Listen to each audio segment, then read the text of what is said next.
Hello, everybody, and welcome to 38 Weeks to Go, your weekly podcast about fantasy football. I am your host, Nash, and let's get into it. Game week 20 is done.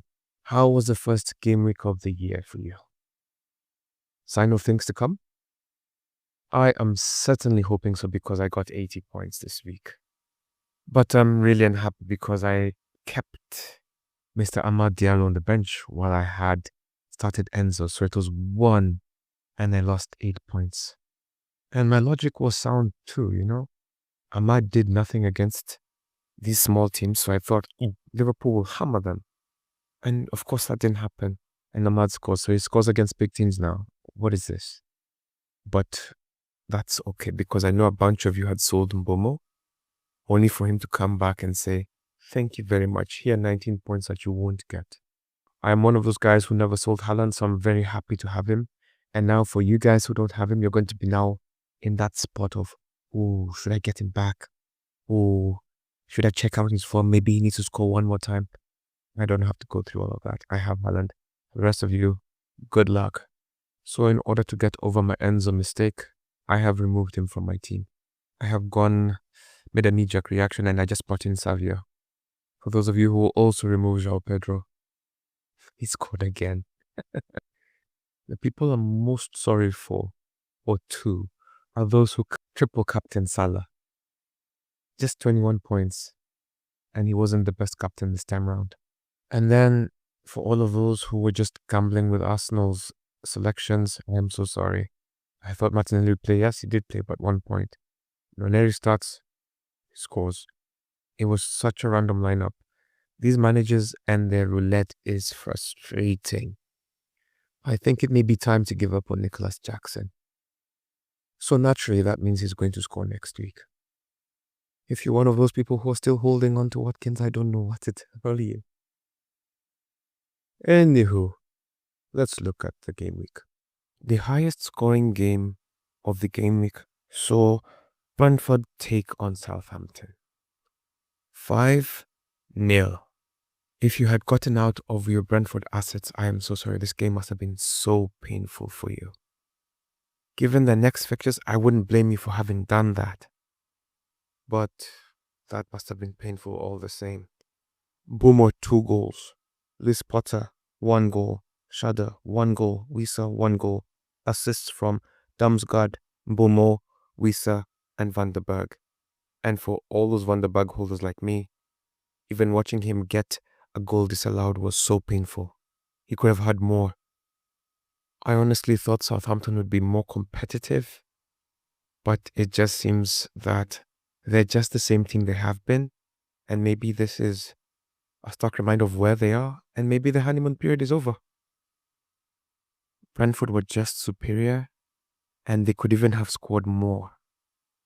It took Wissa forever to score, and I was panicking, because this was the last game in theory for me to have Wissa. I was going to move him off this weekend, but now I'm having second thoughts. Mbeumo, of course, had the 3 bonus points. Wissa had 2 and Van der Berg had 1. The marquee game of the weekend saw Manchester United take on Liverpool. This game was maybe the marquee game and arguably the disappointing game of the weekend. I say disappointing game because Liverpool have been amazing. They've been in form. Manchester United were number 14. They're out of form by all ways you can measure it. So naturally, everybody was looking towards Salah for a return because he has been incredible the whole season. Not only did he just score a penalty, but the game was much more competitive than any of us had anticipated. And then if you're somebody like me, you benched Amad Diallo because he hasn't been performing. And then he's too cheap to get rid of. And I've seen some of your teams and some of you had Lisandro Martinez on the bench. Other people were so confident in Salah that they triple captained him. And yeah, so 21 points as a triple captain is not great, especially considering that Liverpool have a double game week coming up. Martinez scored and Ahmad scored. Salah and Gakpo scored. McAllister had the assists for Liverpool while Fernandes had 1 assist. For Manchester United, there was no assist for the other goal. Amad Diallo got 3 bonus points. Fernandes and McAllister got 2 each. which also means Salah did not get any bonus point, which means our captain just gave us meh. But it could have been worse. He could have gotten 3 or 2, you know? In other observations of the game week, Haaland got 2, and it seems like he's coming back to form. Chelsea drew 1-1, which is a disappointing result.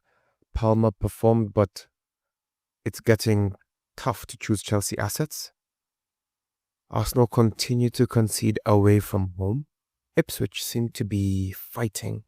Their game against Fulham was quite a watch.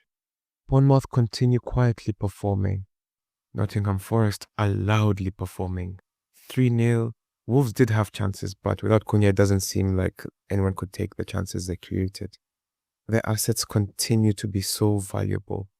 Be it Wood, Elanga, Hudson-Odoi, Gibbs-White, and your choice of defender. They have been great for the last 6 matches. This is their 6th win in a row, their 4th clean sheet in the last 6 games. There were only 3 clean sheets this time round. Looking at the top performers of the week, in goal, Sells was a top performer with 9. Travis from Bournemouth had 6. Flecken had 6. Pickford had 4. And Raya, Sanchez, Moreno, Dubravka had 3. So not a good game week for the defenders. When it comes to defense, Kerkes had 12. Van der Berg had 10. Murillo had 9. Huijsen had 8. Zabarani and Martinez had 7. Midfield is king, and it continues to be king. Mbeumo had 19. Savinho had 13. Ross Barkley had 10. Palmer had 10. McAllister had 10. Up top, Raul Jimenez had 13. Haaland had 13. Wissa had 11. João Pedro and Solanke had 9. The top performer this game week was none other than Mbeumo. Let's look at some stats from the weekend. Nottingham Forest have won 6 consecutive Premier League games, the longest winning streak this season in the competition. It's the first time they've done this since 1966-67. Arsenal have received more bookings than any other team for time wasting. They have received 9. After 20 games, Southampton have the worst Premier League record in Premier League history. Can you imagine they're worse than that Derby team? They have an average of 0.3 points per game. If this carries on, they will match Derby's 11 points. Cole Palmer is the only Premier League player to have both 50-plus shots and created 50-plus chances this season.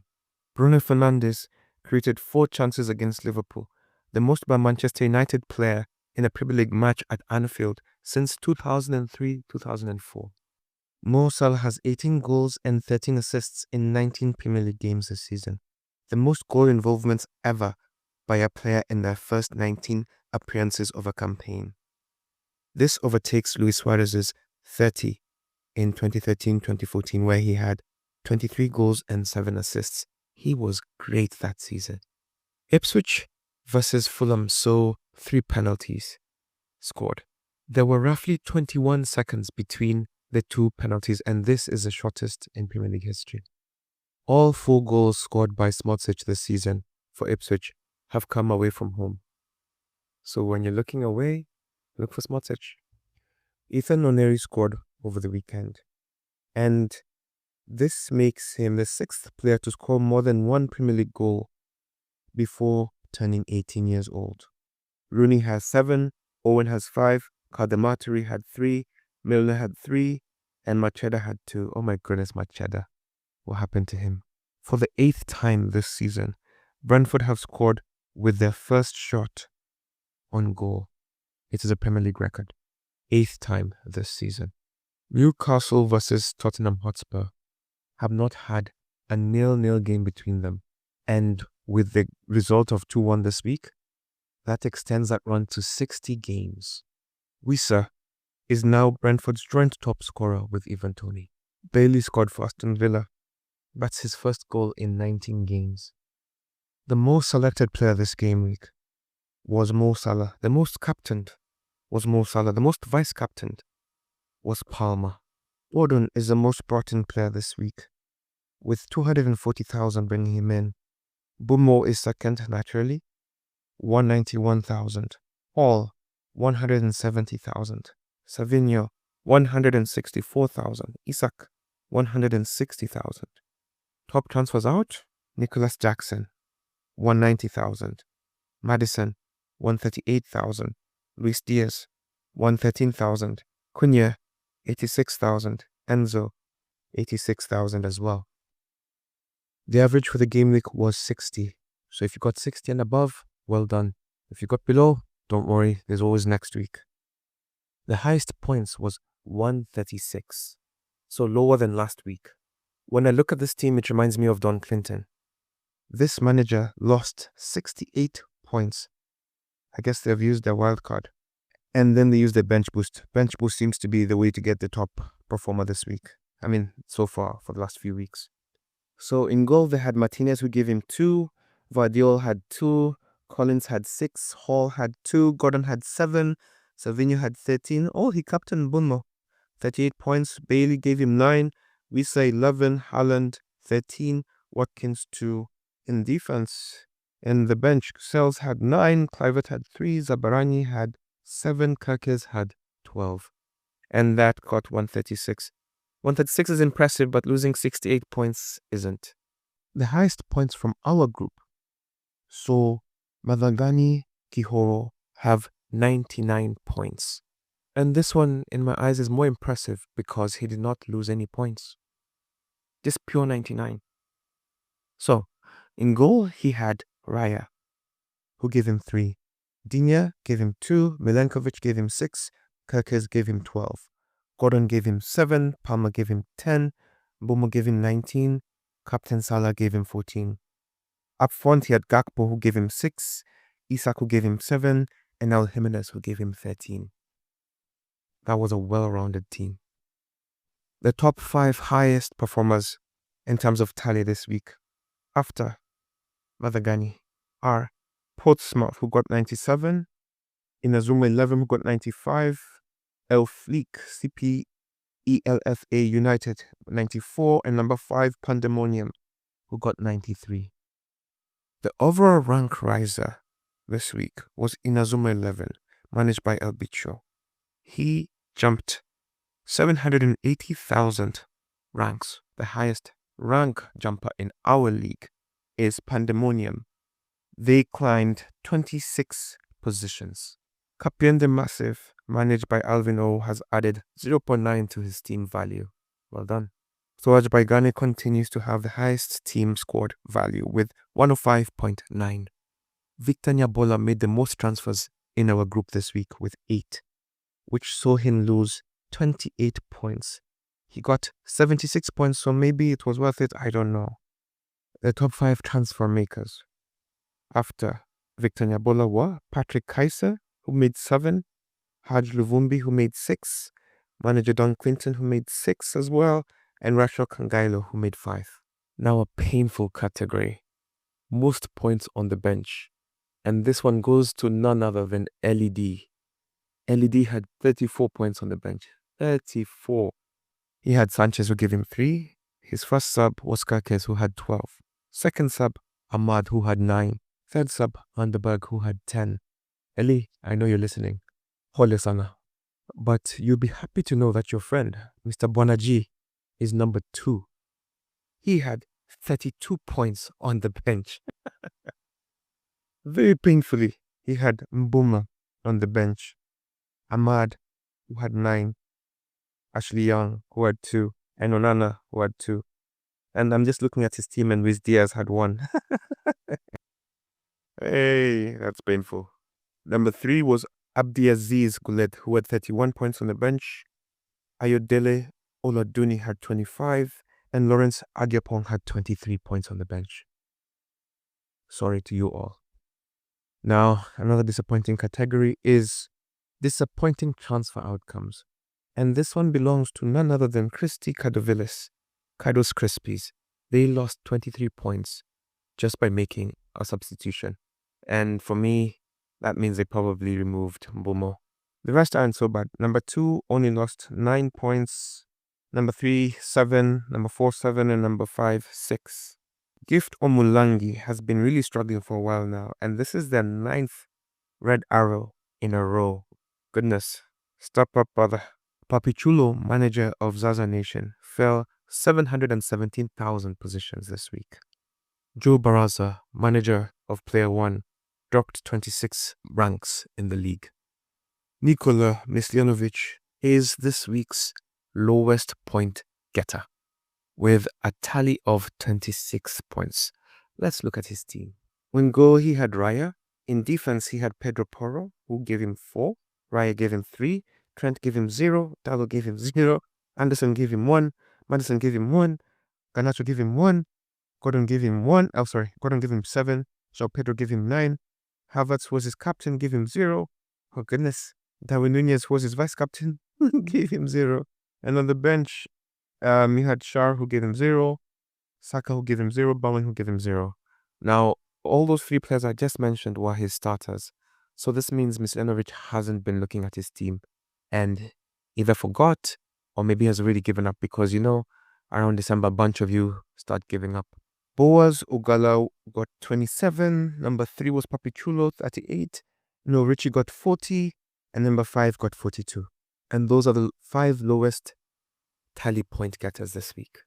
The lowest team value belongs to Rocker FC, whose team is valued at 97.5. Akiwood FC is a team that has lost the most value this week as their team has dropped by 0.6 M. Our tally leader this week, Madangani Kihoro, has the team which has the most goal scorers with 10 different goal scorers in his team. No wonder he was number 1. Bud King 15 is a manager who has been having the most green arrows. He has had green arrows for the 9th week in a row. Well done. Victor Nyabola is the manager who made the best transfer decisions this week. From the transfers he made, he gained 33 points. Had he just left his team, he would have been 33 points lower. Number 2 got 31, and that's James Dirangu, manager of Sub-Zero. Ramon Poles got 30 points. Neville Jabali, 26. Ayodele Oladunmi got 24. Well done to you guys. Keep it up. When it comes to captain choices, Salah, of course, was our most popular captain, with 173 people choosing him as captain. Number 2 was Haaland, with 20 people choosing him as captain. Number 3 is really number 2, Palmer, chosen by 20 people as captain. After that, we have Isak, who was chosen by 6. Nicholas Jackson, who was chosen by 4. Cunha somehow was chosen by 3. Havertz was chosen by 3. Milenkovic was chosen by 1. Wood 1. Hoyland 1. KDB 1. Mbeumo 1. Well done, Mr. Piuso Cheng. No wonder he did so well, Mr. Manager of Pandemonium. Solanke was chosen by 1. Watkins 1. Gabriel Jesus 1. Looking at our league table, we have a new leader. Peter Checkmate, manager is Hamoudi. Hamoudi got 80 points and that gave him 1325 points. And this saw him overtake Tenor FC, managed by Texas Tens, who had 50 points and got 1322. In number 3, we have Duboy Original, who has 1321 points. Number 4, Yusufa Mukoko, 1320 points. Abdallah Kili, number 5, 1319. Kelvin Mwachilimo, manager of Der Schmetterling, 1314. Mr. Mongemi, Research Set Pieces, 1311. Abdul Malik Alawadhi, manager of Lawyer Malik, 1309. Number 9, Talvin Mudoga, 1297. And number 10, 1295, manager Alan Luchangi of Junior FC. So, usually I've been saying between number 1 is 40 points, but now it's 30 points. So it's getting tighter at the top. To reach that 40 point mark, you have to go to number 13, which is Fleek United, and they have 1286. So it's getting much, much tighter at the top. Congratulations to everybody for making this such a competitive league. At the bottom of the league, we have Don Clinton, who has 553. Duncan Anzigare is second best, rather second worst, with 743. Boaz Ogala got 27 points, so he has 819 points. 234 is Mr. Patrick Kaiser, 833. And rounding up the bottom 5 is Dennis Mutua, who has 840 points. As we look forward to the next game week, the first thing I should tell you is this weekend will be dedicated to the FA Cup. So there will be no Premier League matches. So your teams will be playing in the FA Cup, and it would be advisable to make your transfers after the games. The game week will resume next week on Tuesday. This will see Manchester City take on Brentford. Both teams are getting off really great results. 5-0 for Brentford, 4-1 for Manchester City. Brentford get their first away win. Manchester City are finally looking like their old selves, and are looking to just make a push for it, as they usually do when the year turns. I'm not going to look at injuries, as this is too far out, and things may change by the time the matches appear, especially since there is a game in between. Looking at the head-to-head, Manchester City have won 3 and Brentford have won 2. Manchester City are a vulnerable team, but they're a recovering team. I wouldn't encourage you to get into Manchester City's defense, but Haaland is looking great right now. Savinho is also looking great. And for the long-time listeners, you will know what I mean when I say this. Isn't it great to see when somebody actually looks for Haaland? Do you see Savio looking for Haaland? He understands his job. Doku does not. This is what I keep complaining about. So to that end, Haaland, Savinho, and Bernardo Silva. But maybe just those two. The third one is your choice, but those two are the key Manchester players right now. Foden would be a great third alternative. For Brentford, it's really Wissa, Mbeumo, and maybe Schade. For both teams, I wouldn't encourage defense. Brentford are at home, so Wissa may score, but they're also likely to score, just because they're at home. Chelsea take on Bournemouth. Chelsea are in patchy form right now, whilst Bournemouth have been quietly good. Their head-to-head favors Chelsea, with 4 wins and 1 draw. I am seeing a draw in this game. Chelsea have been hard to beat, but also can't really beat people now. And Bournemouth are somewhere in between. They can beat absolutely anybody, but can also be beaten. If you're to choose a Chelsea player right now, just choose Palmer only. However, if you're choosing a Bournemouth player, maybe Huijsen or Kerkez, one of the defenders, and then going forward, it's really up to you. Their forwards have been a bit quiet of late. So, you could try Unal or Ouattara. Bournemouth have been awarded the most penalties so far this season. And so, if this continues, there might be something for them in this game. West Ham versus Fulham. Now, West Ham have been miserable the last 2 games. And this is a kind of game where they need to bounce back. They need to give a performance against Fulham. Fulham are weird. They beat Chelsea, then they draw with Ipswich. They can beat anybody, but they also are inconsistent. But this one is theirs to lose, if you ask me. Raul Jimenez, Pereira, and Iwobi are my favorites. And of course, if you're at the back, Robinson and the keeper. West Ham, should anything good happen for them, it'll be through Kudus and Paqueta. Fulham have been tough to beat, and it will be on West Ham to see if they can get anything out of this game. The marquee game for me this week will be Nottingham Forest versus Liverpool. Nottingham Forest are the only side that have beaten Liverpool in the Premier League this season, and that makes this a marquee game, because what they do could influence the title chase. Of course, they kept a clean sheet last time, which makes you question, should I put Salah? They've already shown that they can keep a clean sheet against Liverpool, which makes Salah a questionable captain. It can be argued that Liverpool have been great since they played Forest, and this should be a comfortable victory. But Forest have been unbeaten in 6 games. They've kept 4 clean sheets. They are tough to beat. We just witnessed Liverpool draw 2-2 in a game they should have won. So this game, even though Liverpool are favorites, Forest are a strong team. Should you be choosing Liverpool players? I would suggest Gakpo, Salah, and McAllister. If you're choosing Forest players, Wood, Hudson-Odoi, and Morgan Gibbs-White, or Elanga, whichever one floats your boat. And if you're confident in their defense, you have Sells and whichever your favorite defender is. Everton take on Aston Villa on Wednesday.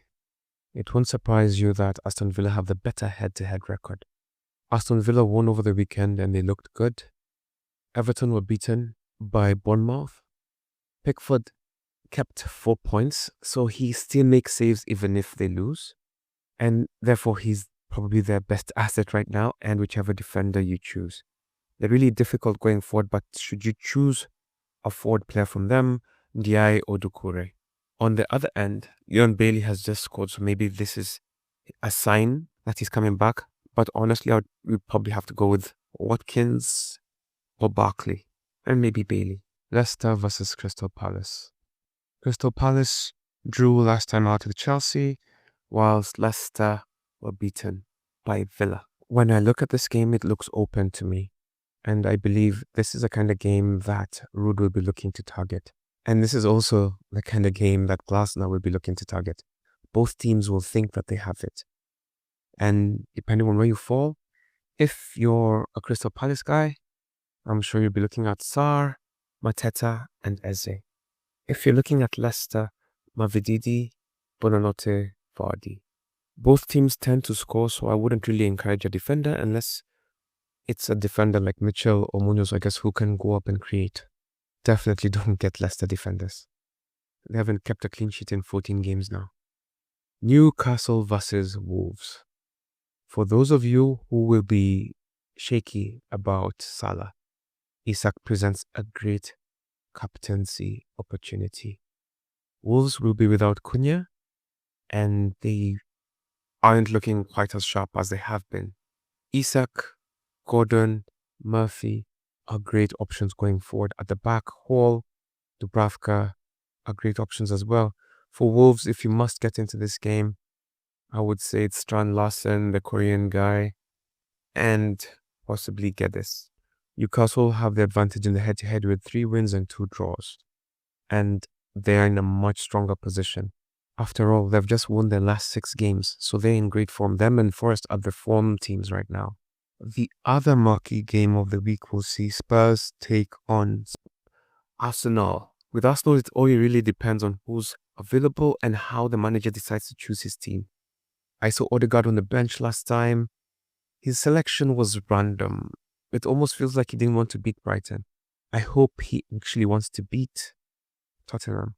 Now, Nwaneri got injured, so do not bring him in. It's a muscular thing, and those tend to be sensitive. He could be available tomorrow, but it could also be 2 weeks. Arsenal have won the last 4 of the last 5 encounters, which puts them as favourites. Without Saka, I'm not sure if that remains the case, but should Arsenal get something out of this game, I believe Odegaard will be important, Havertz will be important, Martinelli will be important. On the other end, should Spurs get something out of this game, Kulusevski will be important, so will Pedro Porro, and maybe Solanke. Son, of course, is always important, but it's not clear when he starts nowadays. Arsenal are at home, so there's a strong possibility of a clean sheet, but it's also Tottenham. Tottenham tend to score. It'll be an open game, that's for sure. But if it's anything like the fixture in the earlier part of the season, it'll be Arsenal all the way. Let's hope Ange Postecoglou has learned something from that fixture. Ipswich versus Brighton. I believe these two teams are in similar form, and therefore that will make this game quite interesting. They are both tough to beat, and this game for me has a draw written all over it. Delap, Hutchinson, and not Smosic, because Smosic scores away. So choose maybe a third player, but honestly, you're not getting 3 players from this team, so choose Delap. On Brighton's end, you have to start with João Pedro. He scored in the last 2 games. And then you could go with Mitoma and Minte if they play. Manchester United versus Southampton. This game should be a walkover. This one, Amorim should win this game 5. Southampton are bad. But then again, this is exactly what we were saying last week about Liverpool versus Manchester United. Southampton could be better prepared and make the adjustments that they need to secure a draw. That's the best they can do. I can't see them beating Manchester United. Should you believe that Manchester United will win, Fernandes, Amad Diallo, and possibly Højlund are the best bets for returns in this game. And even their defenders. Onana might finally return a clean sheet. It's been a while. And if you have Martinez, continue with him. On Southampton end, if you have to get somebody, I guess you could go with Dibbling and Armstrong. But remember to make any transfer decisions as close as you can to the game week because, like I said, FA Cup is happening and our teams will play. When it comes to the FPL FDR, Arsenal have Spurs, Villa, Wolves, City, and Leicester. Like I said, they're playing teams who are in questionable form, even though their reputation is better than they are. So there's a chance to get a result.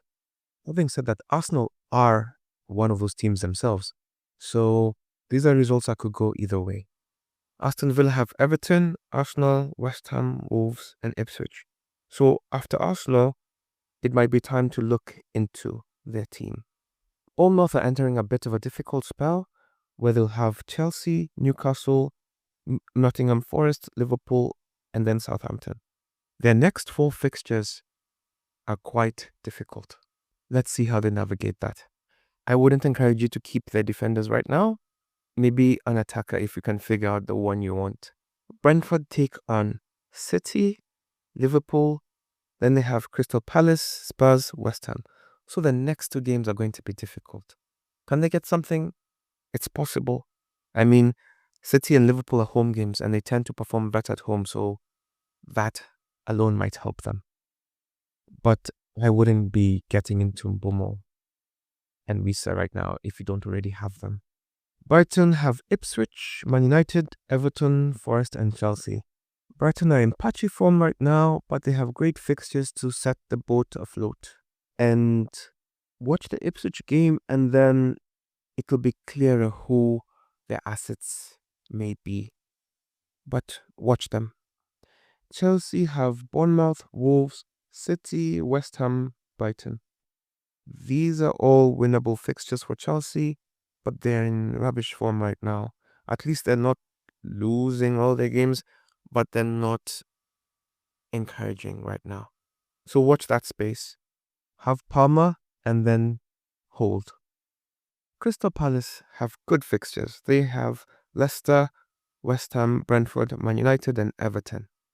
These are all fixtures that they can be competitive in. So if you can figure out whether you want Sar or Eze or Mateta, this is the time to bring them in. Everton have no easy fixtures. They just make things difficult. Everton have Villa, Spurs, Brighton, Leicester, Crystal Palace. Their first 3 fixtures are difficult and then the other ones are just a little bit easier. With Everton, you're only really looking at the defensive assets. They have nothing going forward. And so if you believe this is a good fixture for the defenders, get them. If not, just wait. Fulham have West Ham, Leicester, Man United, Newcastle, and Nottingham Forest. So for their next 2 fixtures at least, or maybe even 3, these are fixtures that they should win. After that, it gets a bit tricky. Ipswich have Brighton, then City, Liverpool, Southampton, Villa. Difficult fixtures outside Southampton, so I wouldn't encourage you to get into these games. Leicester have Crystal Palace, Fulham, Spurs, Everton, Arsenal. They should be able to get 6 points here. Where? I don't know, but they can get 6 points. Liverpool have Forest, Brentford, Ipswich, Bournemouth, Wolves. These are all winnable fixtures for Liverpool. Forest will be the most difficult of the bunch, and after that, they can relax. So, get into Liverpool. Man City have Brentford, Ipswich, Chelsea, Arsenal, Newcastle. Wow, these are going to be difficult fixtures for them. They could lose 3 out of 5. Maybe they're hitting the right form right now. Maybe this will help them. Man United have Southampton, Brighton, Fulham, Crystal Palace, Tottenham. This is a soft landing. Amorim should get some results here. I think anything less than 9 points would be a failure for him out of the next 5 games. Newcastle have Wolves, Bournemouth, Southampton, Fulham, Man City. Get into Newcastle. These are great fixtures. Up until City, these are all winnable fixtures for them. Nottingham Forest have Liverpool, Southampton, Bournemouth, Brighton, Fulham. After Liverpool, the games are winnable, all of them. So they're a team that you should look into as well. Southampton have Man United, Forest, Newcastle, Ipswich, Bournemouth. There are no easy fixtures for Southampton, but these are fixtures that they can at least be competitive in. Spurs have Arsenal, Everton, Leicester, Brentford, Man United. The thing about Spurs is that they can win all these 5 games, but they can lose all of them, and they can draw all of them. It's just really your judgment. West Ham have Fulham, Crystal Palace, and then they have Villa, Chelsea, and Brentford. They should try their best to get results from Fulham and Crystal Palace, because I believe, as you know, I'm trying to get him sacked. If Lopetegui does not win Fulham or Crystal Palace, by the time it gets to Chelsea, he might not be there. Now, moving on. Wolves have Newcastle, Chelsea, Arsenal, Villa, Liverpool. Oh my goodness, those are 5 difficult fixtures. Honestly, I'll be surprised if he gets a result from any of these games. Honestly. I feel like Wolves are being punished for complaining so much last season. Their fixtures have been horrible. Not like nobody's playing these teams, but the way the games have been sequenced for them doesn't feel fair to me. I wish them all the best. When it comes to captain choices, Mbeumo in Brentford versus Man City, Haaland in that same game, Chelsea versus Bournemouth, Palmer is there, West Ham versus Fulham, Raul Jimenez is there, Nottingham Forest versus Liverpool, you have Wood, you have Salah, you have Gakpo, you have Morgan Gibbs-White. Everton versus Aston Villa, I wouldn't choose a captain in that fixture. Leicester versus Crystal Palace, I also wouldn't choose a captain in that fixture. Newcastle versus Wolves, you have Isak. Arsenal versus Spurs, it's a tricky one to captain anybody, so don't. Ipswich versus Brighton, the same. Man United, now here there's potential for return, but only if you pick the right person.